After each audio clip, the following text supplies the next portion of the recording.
नमः जनभाषायै संस्कृताय मित्राणि। श्री गुरुवे नमः। महाकवि शूद्रक की राजधानी विदिशा से मैं तेजेंद्र आचार्य आप सभी के समक्ष आज हमारे ही जो कवि हैं महाकवि शूद्रक, उन्हीं का जन्म परिचय लेकर आए हैं। महाकवि शूद्रक का जो मुख्य नाम था शिमुक अथवा शिमुक था। प्राकृत में आप कह सकते हैं सिमुक और संस्कृत में शिमुक था। प्राकृत में थोड़ा अपभ्रंश हो जाता है। इनका समय प्रथम शताब्दी ईसा पूर्व था। ईसा की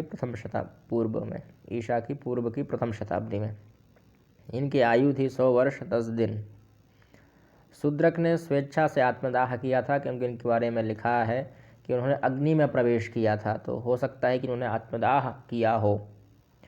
यह शिव पार्वती के बहुत बड़े भक्त थे। जो शूद्रक ने ऋग्वेद, सामवेद आदि वेदों के ज्ञाता थे। गणित, संगीत और हस्त विद्या में निपुण थे। कई विद्याओं में पारंगत थे। ऋग्वेद, सामवेद आदि वेदों के वो अध्येता थे। गणित, संगीत और हस्त विद्या के में वह निपुण थे।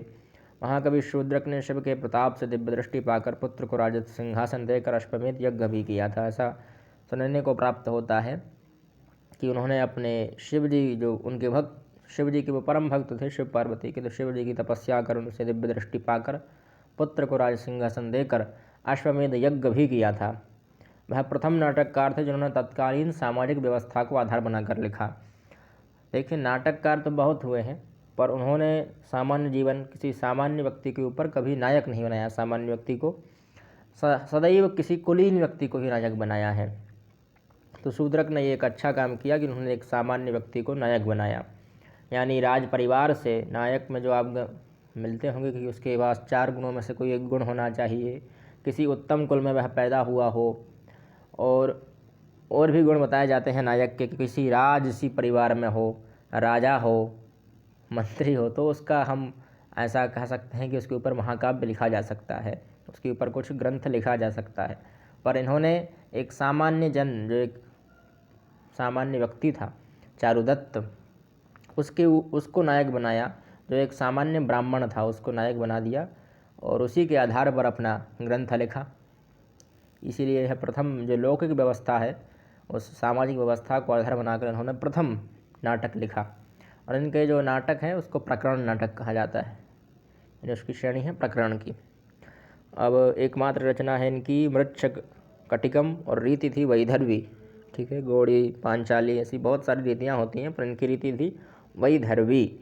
ठीक है, कुल अंक मृच्छकटिकम में 10 हैं और 10 अंक हैं, इसलिए प्रकरण कहा जाता है। रूपक के 10 भेद हैं, उसमें प्रकरण भी एक भेद है, तो प्रकरण है यह। प्रधान रस में श्रृंगार रस है और नायक चारुदत्त है, जो धीर प्रशांत गुण से शोभित है। इसकी नायिका है धूता और बसंत सेना। 2 नायिकाएं हैं, बसंत सेना गणिका है।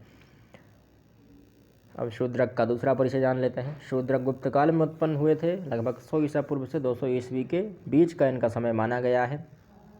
उनका प्रसिद्ध नाटक मृच्छकटिकम है, जिसे सामाजिक नाटकों में प्रमुख स्थान प्राप्त है। यानी सामाजिक घटना को आधार बनाकर जो नाटक लिखा गया है उसमें प्रमुख स्थान उन्हीं के नाटक का है।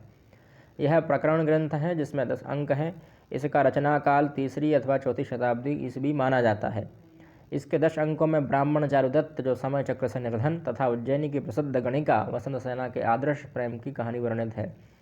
एक ब्राह्मण था चारुदत्त के नाम का, तो वह वसंत सेना नामक गणिका के ऊपर मोहित हो जाता है और वह कालक्रम से निर्धन हो जाता है। फिर उनके दोनों की प्रेम कहानी चलती है इस नाटक में। बहुत सुंदर नाटक है यह, और जो ब्राह्मण बंधु हैं उनको अवश्य पढ़ना चाहिए, ताकि वो अपने वसंत सेना से दूर रहे, उनके जीवन में वसंत सेना ना आए, तो इसलिए उनको तो अवश्य पढ़ना चाहिए।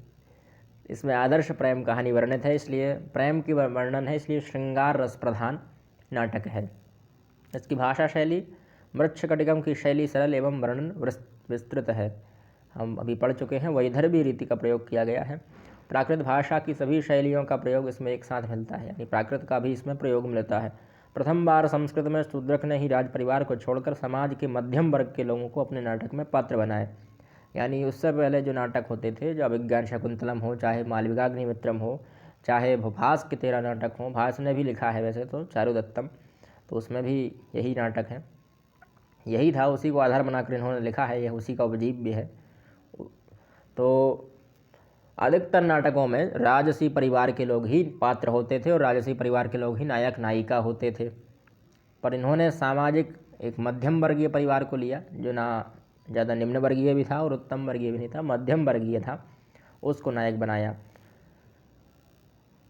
इसके कथानक तथा वातावरण में स्वाभाविकता है, यानी स्वाभाविक रूप से जो हमें लगता है कि हाँ ऐसा हुआ होगा, जब हम इसको देखते हैं अथवा सुनते हैं तो ऐसा लगता है कि हाँ यही हुआ होगा।